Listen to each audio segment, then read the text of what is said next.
Hello, traders. Today is Thursday, June 26th, and this is my analysis for the US dollar index. And we're on the daily time frame because that's where you can really see the subdivisions of this move. Now, my next area of resistance is definitely the 50% Fibonacci, which is right around the 12,056 area on the US dollar index. Now, I wanted to start on the high time frames and go all the way up to the weekly because my main target, pretty much since all the way up here, has been the 100% Fibonacci extension and the 61% Fibonacci retracement.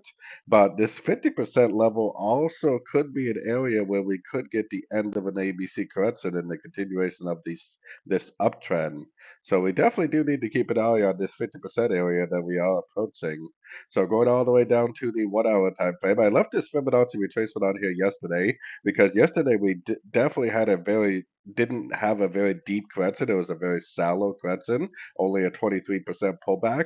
But that was actually an extremely clear three-way pullback and a nice impulsive engulfing move to the downside at a Fibonacci retracement level. That right there is exactly what I am looking for every single day. Three-way pullback, Fibonacci retracement, engulfing move to the downside. So now that's all over with. Obviously, we can delete that Fibonacci level.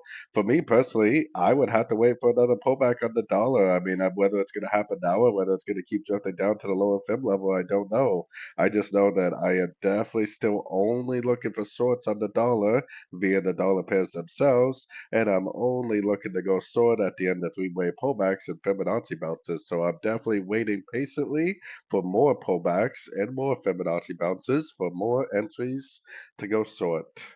So, anyways, don't forget to check out my free Discord group, which is linked down here in the corner. Take a look at my website, fxpipcollector.com. And as always, thank you for watching and happy trading.